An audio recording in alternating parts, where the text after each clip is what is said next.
सफर में दोस्तों को कई लावारिस कारें दिखी, पुरानी, धूल से ढकी हुई, जैसे सालों से खड़ी हों। लेकिन उनमें से किसी का कोई मालिक नहीं मिला। थोड़ी देर तो सब चुप रहे। फिर किसी ने हंसकर कहा, छोड़ो ना, लोग अपनी कार छोड़कर गए होंगे। और सब आगे बढ़ गए। किसी को नहीं पता था कि कोई छुपकर इन्हें देख रहा है। रास्ते में मिक और मेलिनी को एक गहरा अंधेरा गड्ढा मिला। वहां से इतनी गंदी बदबू आ रही थी कि दोनों का मन खराब हो गया। लेकिन अंधेरा इतना था कि नीचे कुछ दिखाई नहीं। वे वहीं से लौट गए। थोड़ी दूर जाकर उन्हें एक झील मिली। पानी देखकर दोनों का मन खुश हो गया और वो हंसते खेलते उसमें नहा ली। उधर दूसरी तरफ गॉर्डन और एलिसा घूम रहे थे। उन्हें गोदाम के बाहर एक बड़ी कुल्हाड़ी मिली। गॉर्डन तो उसे उठाने लगा, पर एलिसा ने डांट कर कहा, पागल हो गए हो, इसे यहीं छोड़ दो। दोनों गोदाम के अंदर गए। वहां एक पुराना बिस्तर पड़ा था, वही बिस्तर जिस पर चार्ली सोता था। लेकिन उन्हें यह बात नहीं पता थी। जैसे ही वो बाहर निकलने लगे, अचानक चार्ली सामने आया। उसने तेज कुल्हाड़ी से गॉर्डन के सीने पर वार किया और उसे वहीं खत्म कर दिया। एलिसा डर के मारे कांप गई। वो तुरंत दरवाजा बंद कर एक कोने में छुप गई। लेकिन चार्ली दरवाजा तोड़कर अंदर घुस आया। उसका राक्षस जैसा चेहरा देखते ही एलिसा की सांसें थम सी गईं। कुछ पलों बाद चार्ली ने उसे पकड़कर जमीन पर लिटा दिया और ट्रैक्टर का पहिया चलाकर उसका सिर कुचल दिया। उधर मिक और मेलिनी झील में मजाक मस्ती कर रहे थे। अचानक मेलिनी चीख पड़ी। सामने खड़ा था वही चार्ली। मिक उसे देखकर नाराज हो गया, बोला, कौन है तू? हमारे बीच में क्यों टांग अड़ा रहा है? मिक निडर होकर चार्ली से भिड़ गया। उसने सोचा था कि डर दिखाकर उसे भगा देगा, लेकिन चार्ली सिर्फ ठंडी हंसी हंसा और अगले ही पल अपने हथियार से उस पर हमला कर दिया। चार्ली ने बड़ी बेरहमी से मिक का शरीर उजाड़ दिया। मिक तड़पता रहा और वहीं उसकी जान चली गई। अब चार्ली की नजर मेलिनी पर थी। डरी हुई मेलिनी दौड़ पड़ी। वो चीख रही थी, मदद करो।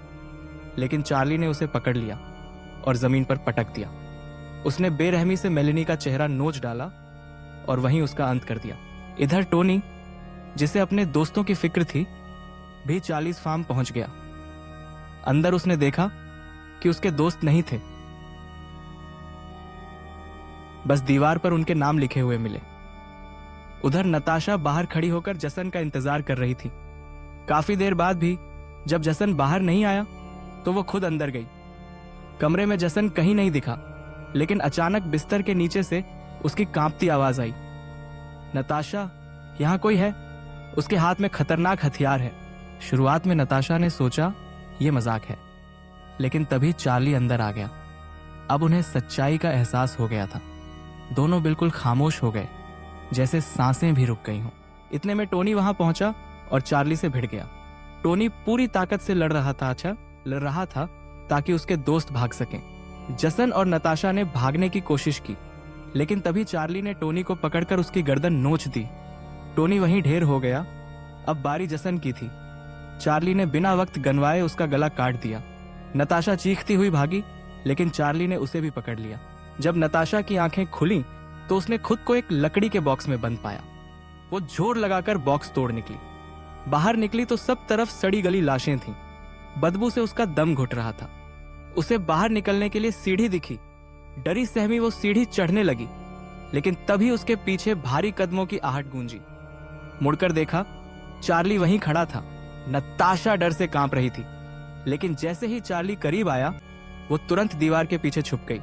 चार्ली कुछ देर इधर उधर देखता रहा और फिर धीरे धीरे वहां से चला गया। नताशा ने राहत की सांस ली और जल्दी जल्दी बाहर निकलने का रास्ता ढूंढने लगी।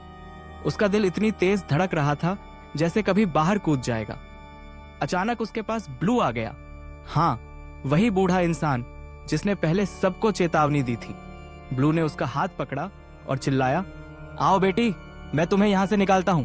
दोनों भाग ही रहे थे कि तभी पीछे से चार्ली ने अपना तेज वार किया। उसकी कुल्हाड़ी सीधी ब्लू के शरीर में धंस गई। ब्लू वहीं ढेर हो गया और नताशा चीख पड़ी। अब चार्ली की नजर नताशा पर थी, लेकिन इस बार नताशा भागी नहीं। उसने हिम्मत दिखाई। उसने ब्लू के गिरे हुए बंदूक उठाई और पूरे जोश से चार्ली पर गोली चला दी। चार्ली जमीन पर गिर पड़ा। नताशा ने चैन की सांस ली और सोचते हुए ट्रक की तरफ दौड़ पड़ी। बस अब मैं बच गई, बस यहां से निकलना है। लेकिन जैसे ही वह ट्रक के पास पहुंची, अचानक फिर से चार्ली उसके सामने आ गया।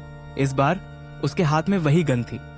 उसने बिना कुछ कहे नताशा पर गोली चला दी। नताशा जमीन पर गिर गई। उसकी आंखें धीरे धीरे बंद हो गईं। चार्ली ने उसकी निढाल बॉडी उठाई और कंधे पर रखकर अंधेरे जंगल की ओर ले गया। और यहीं इस डरावनी कहानी का अंत हो जाता है।